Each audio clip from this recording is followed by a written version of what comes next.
Hi Year 12, we're still working our way through Hamlet. We're in Act 1 and we're going to be looking at Scene 3 today. Don't forget that you need to keep your copy of Hamlet open in front of you so that you can take notes as we go. So in this scene we see Laertes leaving to go to university. So he comes in and he says to Ophelia, "Goodbye, write to me every day." And Ophelia says, "Do you doubt that I would write to you every day?" And he changes the topic and he says, "Treat Hamlet as though he isn't serious about you, like his feelings won't last." And Ophelia says, "Do you really think that his feelings won't last? No more but so. Do you really think that that's it?" And Laertes gives her some advice, and he says, "Think it no more, for nature, crescent, does not grow alone in thews and bulk, but as this temple waxes, the inward service of the mind and soul grows wide withal." So he says, as our bodies grow, so do our minds and our souls, which means he's implying that because Hamlet is young, he might love Ophelia now, but he will grow, and as he grows, his feelings might change. Then Laertes says, "Perhaps he loves you now, and now no soil nor cautel doth besmirch the virtue of his will. But you must fear his greatness weighed, his will is not his own, for he himself is subject to his birth. He may not, as unvalued persons do, carve for himself. On his choice depends the safety and health of this whole state, and therefore must his choice be circumscribed unto the voice and yielding of that body whereof he is the head." So this advice basically just says that because Hamlet is a prince, he doesn't get to choose what he does with his life. So his decision upon who he'll marry will be based upon the will of Denmark, based upon the will of the court. So this ties to the theme of free will or fate, predestiny, the idea that Hamlet doesn't have any control. Then Laertes continues and says, "If he says he loves you, it fits your wisdom so far to believe it, as he in his particular act and place may give his saying deed, which is no further than the main voice of Denmark goes withal." So he's reiterating his point. If he says he loves you, he means he loves you personally, not politically, and he doesn't have a choice over who he loves politically. So then he says, "Weigh what loss your honour may sustain, if with too credent ear you listen to his songs, or lose your heart, or your chaste treasure open to his unmastered importunity." So Laertes is saying, if you listen to his love songs, if you believe that he loves you and fall in love with him in return, and if you give yourself to him physically, think about what you're standing to lose by that. Think about the loss of your virtue, your reputation and your future will be ruined. He says, "Fear it, Ophelia, fear it, my dear sister, and keep you in the rear of your affection out of the shot and danger of desire." So he's saying to Ophelia, if you constantly keep in mind that Hamlet could change his mind at any minute, if you keep that fear in front of you, you won't accidentally give in and go too far with him. And then he says, "The chariest maid is prodigal enough if she unmask her beauty to the moon," which just means that even a good person in the wrong circumstances can make a mistake. And this is where he generalises, and so it becomes important because he's making a comment about human nature. So he says, "Virtue itself escapes not calumnious strokes," which means virtuous people or good people can still suffer from tragedy or terrible acts of fate. And he gives an example. "The canker galls the infants of the spring too oft before their buttons be disclosed." So he's talking about flowers here. He's talking about the infants of the spring. He's talking about flowers when they're very young, and their buttons being disclosed is when the bud of the flower opens up to flower. So he's saying often flowers are ruined by corruption and disease before they can even open. And in the morn and liquid dew of youth, contagious blastments are most imminent.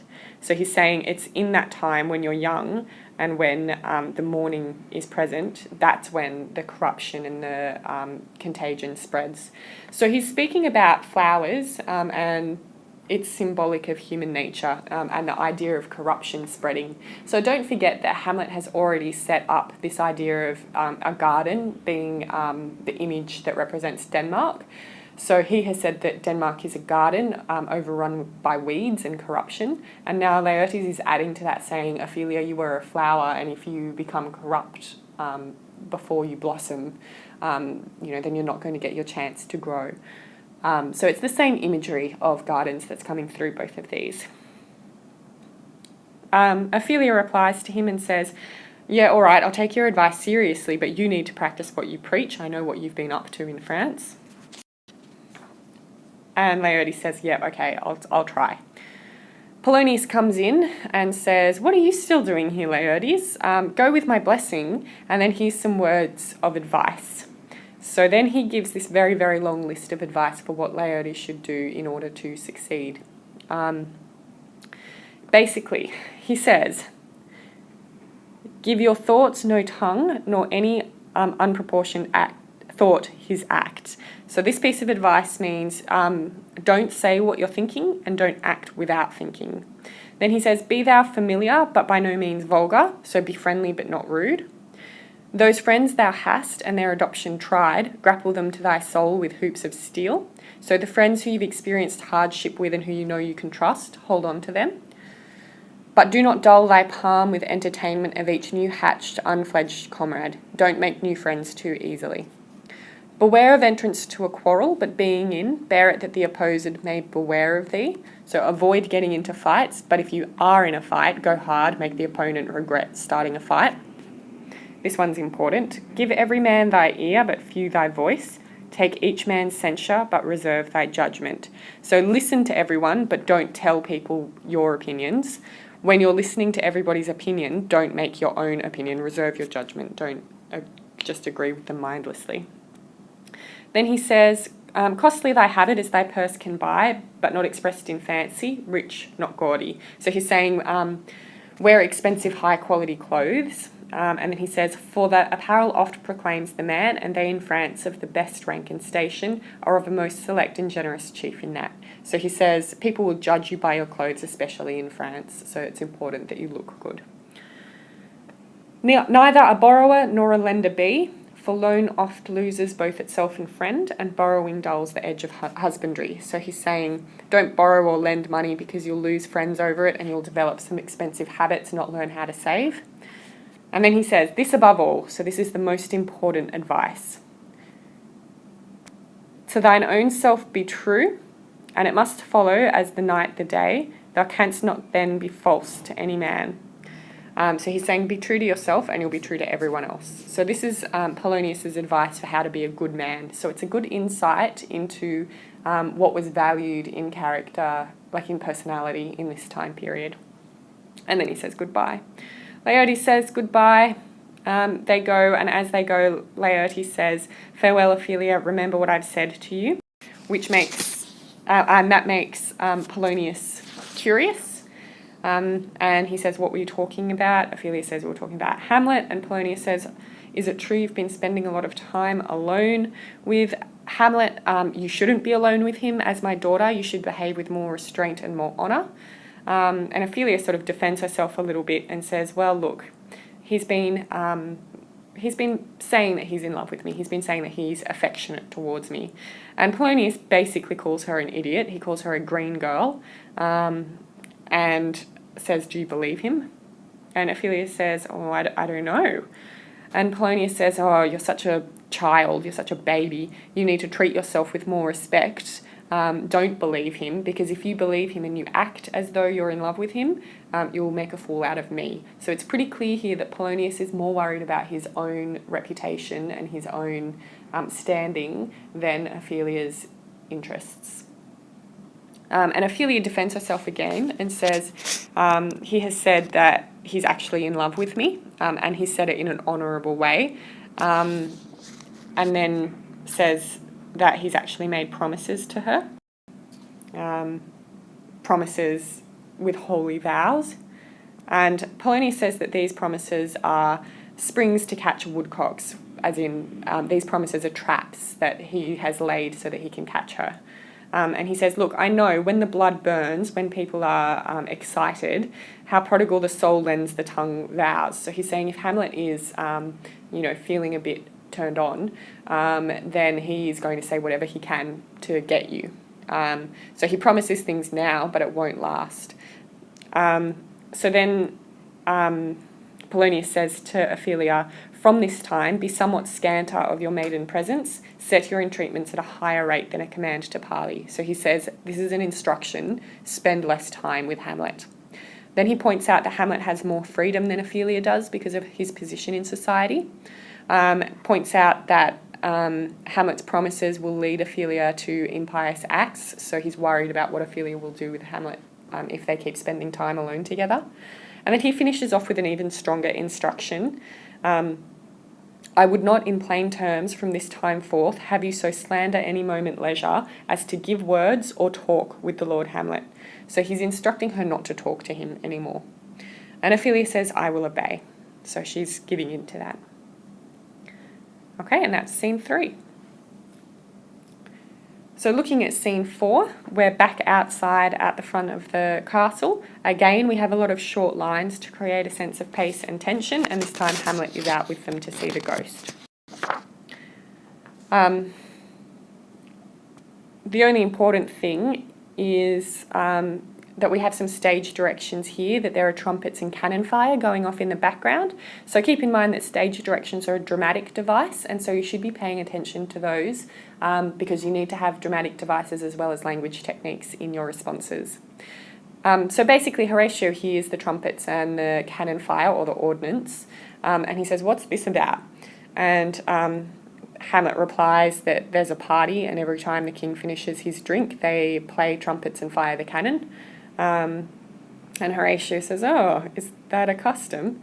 And Hamlet says, look, it is a custom, but he says, to my mind, though I am native here and to the manner born, it is a custom more honoured in the breach than in the observance. So what he means is that this isn't a custom that is practised very often, and Hamlet thinks that it should never be practised. He thinks it should be let go. And his reasoning is, this heavy-headed rebel east and west makes us traduced and taxed of other nations. They call us drunkards and with swinish phrase soil our edition. So he's saying we shouldn't do this because this is ruining our reputation with the countries around us. The other countries are calling us drunkards and pigs. So thus, their custom, this one bad custom, is ruining their whole reputation as a nation, despite the fact that it's just one thing and there's a lot of other things going on in the country. And so he compares that to a fault within one man. So again, the whole state of Denmark is being compared to just one person. And he says, oft it chances, in particular men, that for some vicious mole of nature in them, as in their birth, wherein they are not guilty, since nature cannot choose his origin, by the overgrowth of some complexion. So basically he's just saying here, some men are born with a particular weakness, which isn't their fault because they're just born with it. It's nature's fault. So he calls the weakness a vicious mole of nature, which shows that he doesn't think it's their fault. And he also says that it happens in their birth, wherein they are not guilty, since nature cannot choose his origin. So he's saying, well, it's not your fault if you have a weakness, you're born with it. But he says, if this weakness grows through circumstance or through habit, then that one person's whole reputation can be corrupted by one bad habit. And he says again that that one defect, that one weakness, comes from nature or fortune. And it doesn't matter if other than that person is as pure as grace, they're corrupted from that particular fault. So in a way, this is quite a foreshadowing speech, because I think you could say that most of the characters have one flaw, and the tragedy comes from the fact that that one flaw takes over their whole being. So the question is, what is the flaw that each of the characters suffers from that leads to their death? For Gertrude, you could say that it's her lust, and I think you'd have to go through each character and think about exactly what it is that they've done, what weakness it is that they have that leads them to their downfall. You'll also notice that Hamlet already has a bit of a preoccupation with reputation. It only really comes through at the very beginning and at the very end of the play, but it certainly sets up at the end when he wants Horatio to survive so that he can pass on the message of what's happened and make sure that Hamlet's reputation is protected.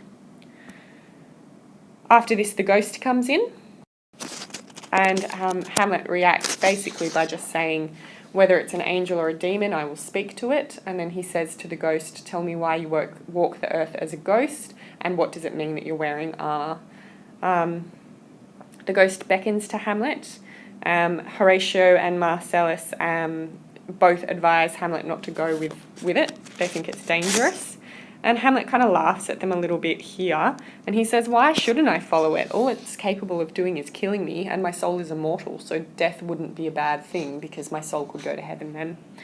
And he decides to follow it. So then Horatio gives him warning and says, look, the ghost might make you fall off the cliff, or it might terrify you into madness. And Hamlet basically ignores him and says, I'm going to go. The Marcellus and Horatio both try and stop him, and he says, here, I'll kill you if you don't let me follow the ghost. So then off he goes with the ghost. And Horatio and Marcellus have a quick chat. And Marcellus says his famous line, something is rotten in the state of Denmark. And Horatio replies, heaven will direct it. So that comes back to the theme of fate and divinity, and that idea that we don't need to act because divinity will act on our behalf. Things will work out. But Marcellus says, no, we should follow him. And that brings us into scene 5, where we see the ghost and Hamlet come in. And Hamlet demands that the ghost speak to him. And the ghost says, I don't have long, soon I have to go back to purgatory. And Hamlet says, I am bound to hear. And the ghost says, so art thou to revenge. So Hamlet says, I will 100% listen. I swear I'll listen. And the ghost says, yes, well, you will swear that you'll commit revenge when you find out what's happened. And the ghost identifies himself then. I am your father's ghost. I've been doomed to purgatory. He says, I would tell you all about it, but it would terrify you. So it would harrow up thy soul, freeze thy blood, make thy 2 eyes like stars start from their spheres. It'd make your hair part and stand on end. And he says, but I can't tell you what is going on in purgatory because I can't give details of the afterlife to the living. And then he says, if thou didst ever thy dear father love. So you'll notice that this is starting off with a conditional. So it's sort of a very emotionally charged thing to say. If you love your father, you will revenge his murder. It's putting Hamlet in a position where not getting revenge means that he didn't love his father. And so then the ghost says, revenge his foul and most unnatural murder. Hamlet replies, murder? And the ghost says, murder most foul, strange, and unnatural. And Hamlet says, well, you better tell me the details, haste me to know it, because that way I, with wings as swift as meditation or the thoughts of love, may sweep to my revenge. So this simile, wings as swift as meditation, may sweep to my revenge, it's a simile which shows how quickly he wants to get revenge. He's heard that there's been a murder and he immediately wants to act out revenge killing. And the ghost says, good, I find thee apt, that's the correct response. He says, duller shouldst thou be than the fat weed that roots itself in ease on Leith Wharf, wouldst thou not stir in this. So he says, you would be a lazy fat weed if you didn't want to get revenge. So you'll notice the reoccurrence here of the weed imagery, so that idea that Denmark is a garden full of weeds. And the ghost is saying to Hamlet, you would be one of those weeds if you didn't get revenge quickly, which of course foreshadows the fact that Hamlet isn't able to get revenge quickly and he dithers around a fair bit. So the ghost just goes on and says, look, people believe that I was bitten and killed by a snake, but actually it was the current king. And Hamlet says, oh, my prophetic soul. So he says, oh, I knew it. I didn't like that guy. And he says, my uncle did it. And the ghost says, I, that incestuous, adulterate beast. So if you're thinking about the great chain of being, you can see here that the ghost is comparing Claudius to a beast. With witchcraft of his wit, with traitorous gifts, or wicked wit and gifts that have the power so to seduce, one to his shameful lust, the will of my seeming virtuous queen. So you'll notice the phrase there, seeming virtuous, so that ties into that concept of deception and appearance versus reality. So you get a sense of bitterness from the ghost here, that he believed that Gertrude was virtuous, but it was just an appearance and that she wasn't really. And he says, oh, Hamlet, what a falling off was there. So, oh, Hamlet, how did she go from something so amazing to something so terrible? She went from me, whose love was of that dignity that it went hand in hand, even with the vow I made to her in marriage, so this amazing, pure type of love, to a wretch whose natural gifts were poor to those of mine. So he's saying, how could anyone go from something so perfect, what a pure love, pure marriage, to a wretch, a useless waste of time? And then he says, but virtue, as it never will be moved, though lewdness caught it in a shape of heaven, so lust, though to a radiant angel linked, will sate itself in a celestial bed and prey on garbage. So that means that no really virtuous person would be corrupted, even if corruption appeared in the shape of heaven. But someone who is lustful wouldn't mind moving from sleeping with an angel to sleeping with garbage if it means that they get to sleep around still. So he's basically just being really rude about Gertrude here. And then he interrupts himself, but soft, methinks I scent the morning air. So we know he can't stay once the sun rises. So he says, whoops, I better get on with it. Brief let me be. And then he just gives the details of how Claudius killed him. So sleeping within my orchard, my custom always of the afternoon, upon my secure hour thy uncle stole, with juice of cursed Hebanon in a vial, and in the porches of my ears did pour the leprous distilment, whose effect holds such an enmity with blood of man, that swift as quicksilver it courses through the natural gates and alleys of the body, and with a sudden vigour doth posset and curd, like eager droppings into milk, the thin and wholesome blood. So he's just saying Claudius snuck into the orchard while I was sleeping and poured poison into my ear. The poison thinned my blood out and killed me.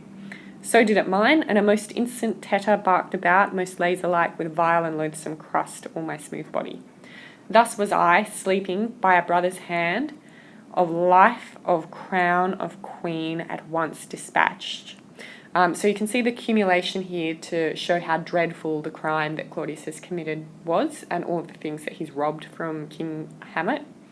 He was cut off even in the blossoms of my sin, unhouseled, disappointed, unannulled. So it just means that he wasn't able to give his last rites or last confession.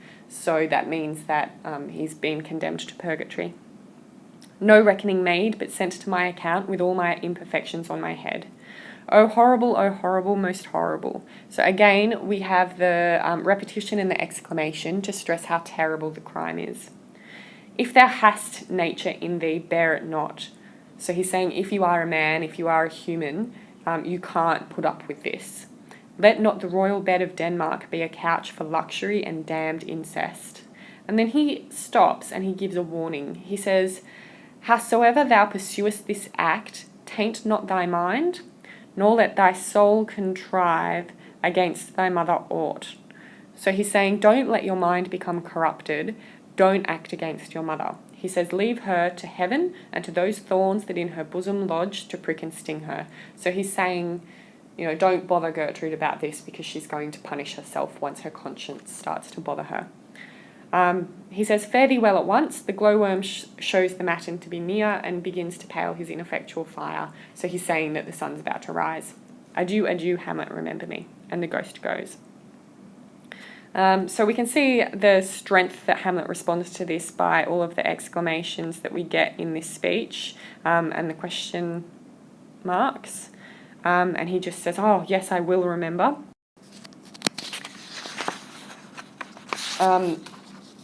And then he says, the ghost has said, remember me, by which he means act out the revenge. Remember that I am your father and you owe me obligation, and therefore you need to carry out revenge in my name.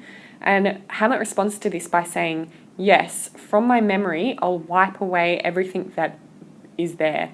I'm going to wipe away everything that I've learnt from books, everything that I've learnt from experiences, everything that I've learnt through my entire life. Everything that I thought I knew is gone because what I thought I knew was wrong. He's starting again from nothing. So you can see that this knowledge has really challenged his entire worldview. So he's starting again from nothing, and only the commandment to get revenge. So thy commandment all alone shall live within the volume of my brain. So yeah, he's just going to focus entirely on revenge. And then he gets a bit distracted and he says, oh, most pernicious woman, because he's thinking about Gertrude. And he says, oh, villain, villain, smiling, damned villain. So he's switched again to talk about Claudius there.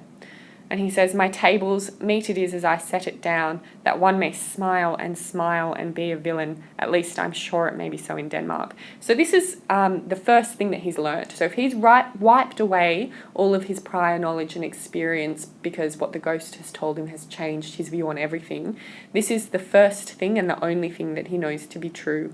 And what he knows to be true is that appearances can be deceiving. So it's about deceit. So he's talking about Claudius and he's saying one can smile and look amazing, but really they're a villain underneath it.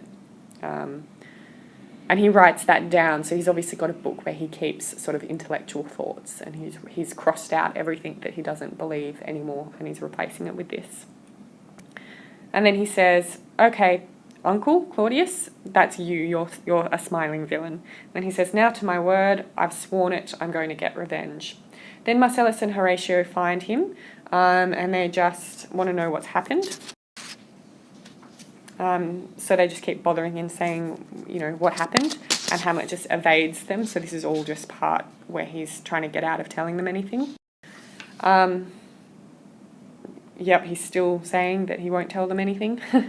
But he does get them to say that they won't tell about the ghost, even though he doesn't tell them what the ghost has told him. The ghost doesn't think that them saying, oh, we won't tell, he doesn't think that's good enough, so the ghost keeps piping up from underneath the stage saying, swear.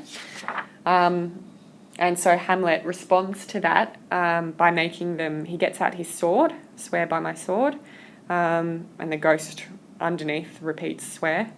And so